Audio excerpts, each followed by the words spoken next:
Hey, 반갑습니다. Before I get started, I want to encourage you to head on over to Gimme a Flake Man's channel. And the other night, he's one of the big, or probably the biggest Japan vlogger in the game right now. And I had the opportunity to be on a Google Hangout show that they have, where they bring on people who live abroad, teach abroad, whatever they do. And it's a good way if you're part of my channel and you've been following me, and if you're interested. We get into a lot of different things there. You'll be able to find out a little bit about my own personal history, what it's like to be living in Korea as someone of Korean descent. I'm half Korean.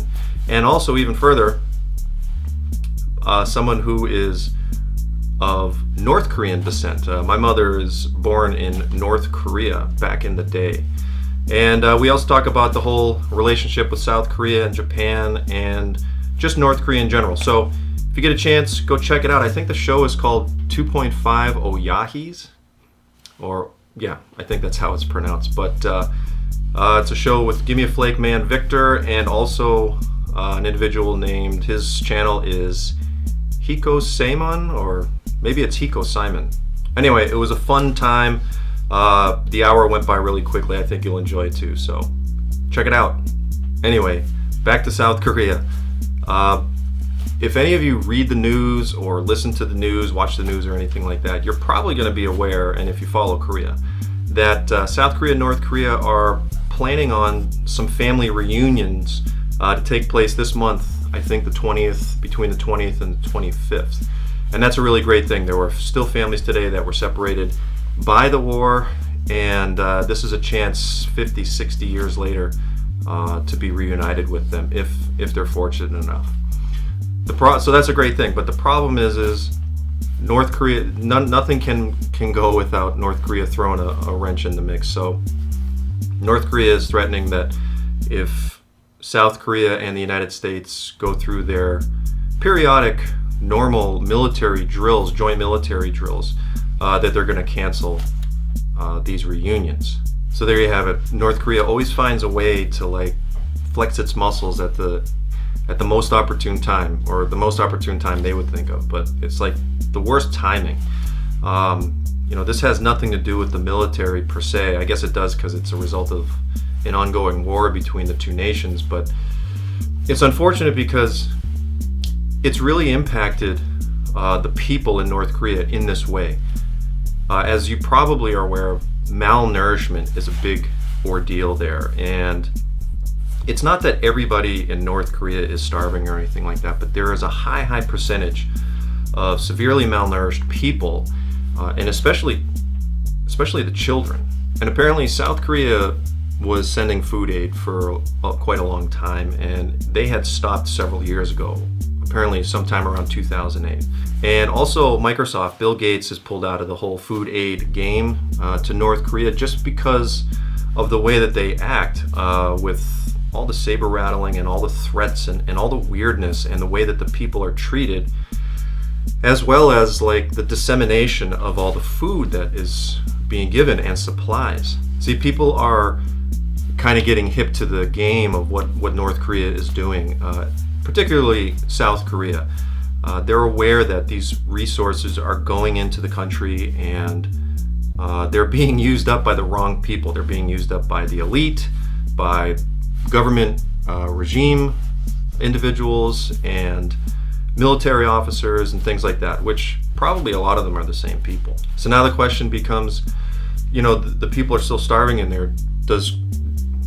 Do these organizations, or at least South Korea at a minimum, start sending food aid back into the country?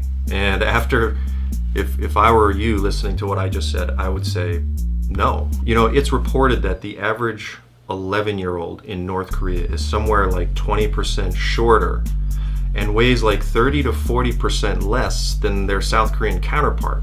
So on the one hand, if you're kind of like, I hate to use the term external, but if you're like an external party like the Bill Gateses of the world, or even the UN World Food Program, or any other programs that have since pulled out, maybe it's not so much of a difficult decision to say, hey, look, these guys are misusing the resources. They act crazy up there with all their threats and saying they're going to do something and then pulling out over foolish things. But when it comes to South Korea, it's kind of a conundrum, because look, this is one nation that's divided by a regime, by a government. Koreans view each other as Koreans. They'd like to see everything kind of go away and just be one nation. So they're kind of torn, and it's starting to become a question now. Did they restart sending food aid back into the country as they once did?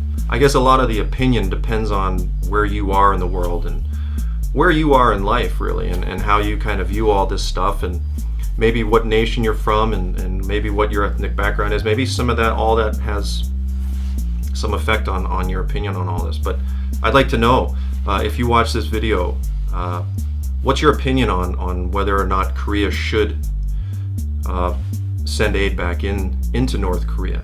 It's like North Korea is divided into two worlds. It really is the regime of this strange political party, and then the people. And it's kind of like that kid in school that really has a way of rubbing you the wrong way, but at the same time they might have some things going on that you hate to be angry with them because of those things, but at the same time they tick you off, you know. And it's like that child in the classroom. And so let me know what you think. I'd like to know. Anyway, thanks again for watching, and if you get a chance, check out that video over there, Give Me a Flake Man. You can find out a little bit about me, Soul T. And as always, if you get a chance, check out the Red Dragon Diaries. That's my own personal blog about my life here in Korea, martial arts, teaching, making money, saving money, and what the future holds for me, and maybe some good questions in there for you to ponder over for what the future holds for you. Anyway, I'll see you next time. Peace.